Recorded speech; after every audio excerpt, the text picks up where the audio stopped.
मैया यशोदा को कहती है, बहन तेरो लाला बहुत भाग्यशाली, तेरे लाला को जन्म भयो है। मैं सुनकर तो को बधाई देवे के ताई आ गई।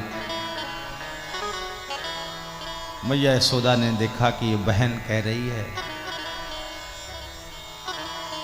और कोई कहीं जाता है तो किसी ना किसी संबंध के बंधन में ही जाता है।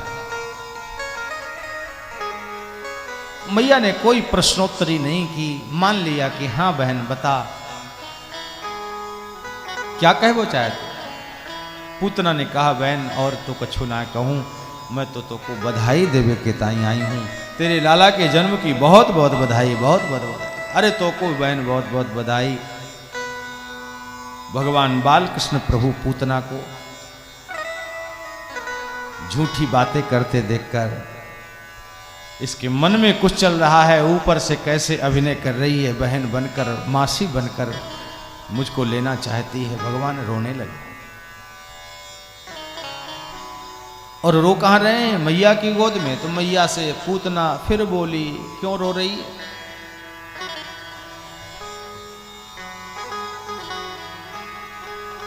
पूतना बोली है, बहन तेरो लाला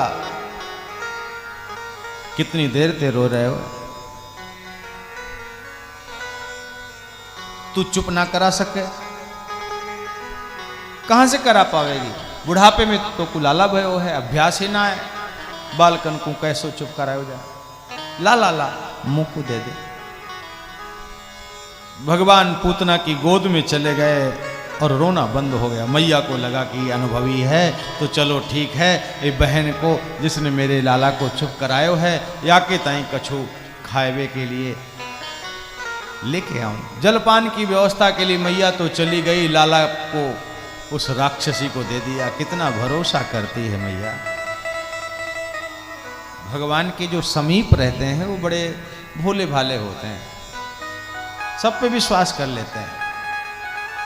क्योंकि जो सज्जन है, सीधा है, वो जैसा खुद है वैसा ही सामने वाले को मानता है।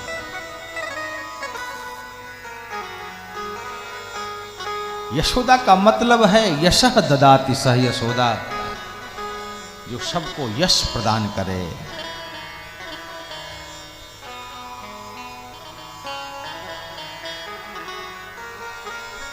जो खुद पुरुषार्थ करे, खुद कष्ट सहे और यश दूसरे को दे। सफाई खुद करे और कोई कहे कि अरे बहुत अच्छी घर की सफाई है, तो जो अपनी देवरानी को यश दे दे कि अरे उसने, मेरी बहन ने सफाई किया है, भोजन बड़ा स्वादिष्ट है, जो अपनी ननंद का नाम ले ले कि अरे वो बहन जी आई है ना, उन्होंने सब्जी तैयार की इसलिए इतनी स्वाद।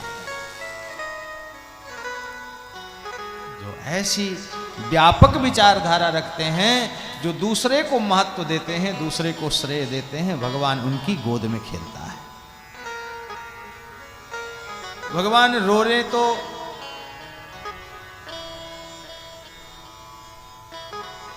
इतना रो रहे थे, जो रोना तो बंद कर दिए, लेकिन अब भगवान ने नेत्र बंद कर लिए। क्यों? कि जो ये नकली है, जो मैया को धोखा दे रही है, जो बनावटी बातें कर रही है, इस राक्षसी को हम देखेंगे नहीं। नेत्र बंद करके मानो भगवान को सोचने लगे। जब कोई बहुत गहन चिंतन में होता है तो नेत्र बंद कर लेता है। क्या सोच रहे हैं कि अरे मैं अभी 6 दिन का हुआ हूं,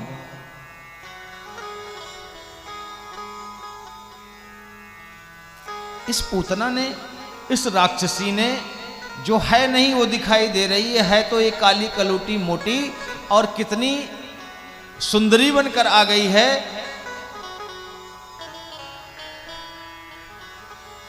स्वभाव इसका बड़ा क्रूर है, बड़ा दुष्ट है, लेकिन बड़ी विनम्रता से पेश आ रही है। इसने अभी तो कोई पुण्य नहीं किए, इसकी कौन सी तपस्या है जो इसने मुझ परमात्मा को अपनी गोद में ले लिया। नेत्र बंद करके भगवान विचार करने लगे।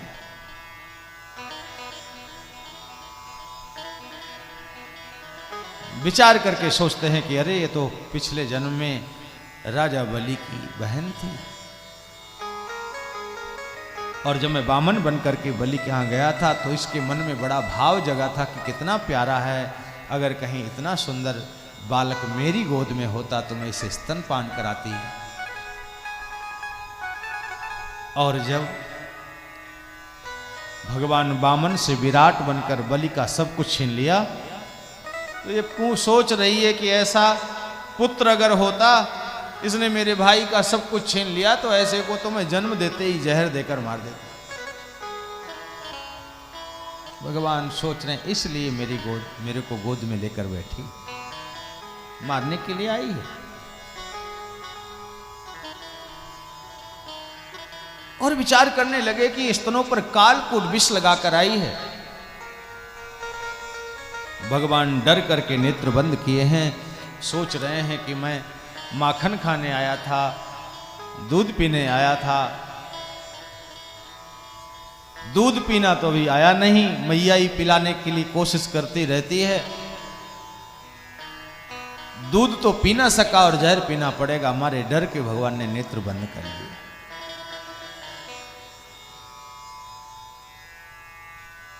नेत्र बंद करने के अनेक कारण संतों ने बताए। भगवान सोच रहे हैं कि अब जो हो गया सो हो गया, अब राक्षसी आ गई है, विष पिलाएगी, लेकिन अब इस झंझट से उलझन से कैसे बचूं। नेत्र बंद करके मानो भगवान शिव का स्मरण करने लगे कि हे भोलेनाथ, आप तो विष पीने के आदी हो, आप तो संसार के विष का ग्रहण करने वाले हो। हे भोलेनाथ आओ ना, इस विष को आप ग्रहण कर लो, नहीं तो मेरे लिए झंझट हो जाएगी। पूतना ने देखा कि ये नेत्र बंद किए है, कौन सी समाधि में चला गया।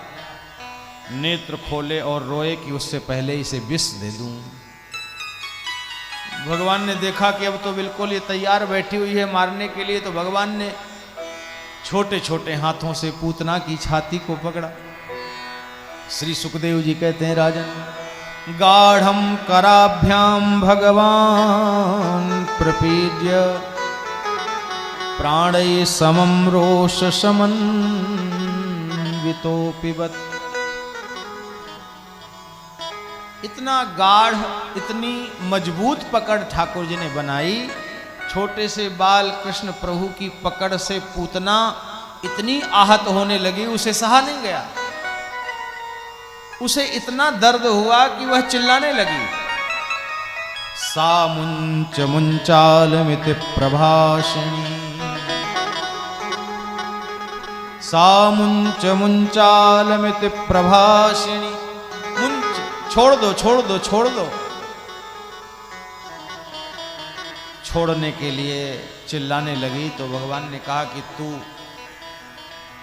बड़ी शांत थी, बड़ी खुश हो रही थी कि मैं अपने मनोरथ को सफल बना लूंगी, मेरा काम बन जाएगा, कंस को राजी कर दूंगी। लेकिन अब जब मैंने पकड़ा तो चिल्लाने की कहाँ जरूरत। छूटना चाहती है, कैसे छूटेगी।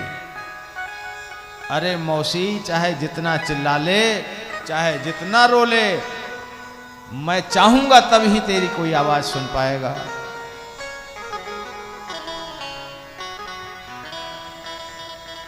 पूतना की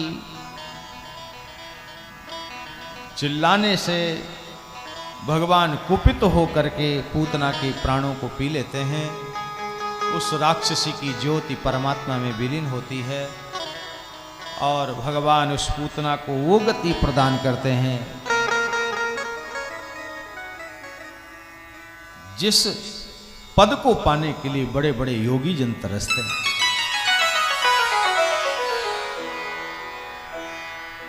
राक्षसी को वो गति दे दी।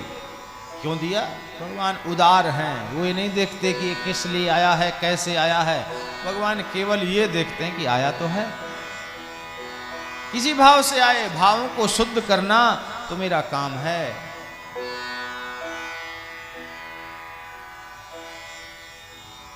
पूतना को सद्गति प्रदान की है।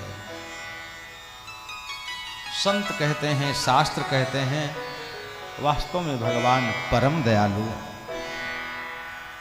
इनके जैसा कृपालु संसार में कौन होगा।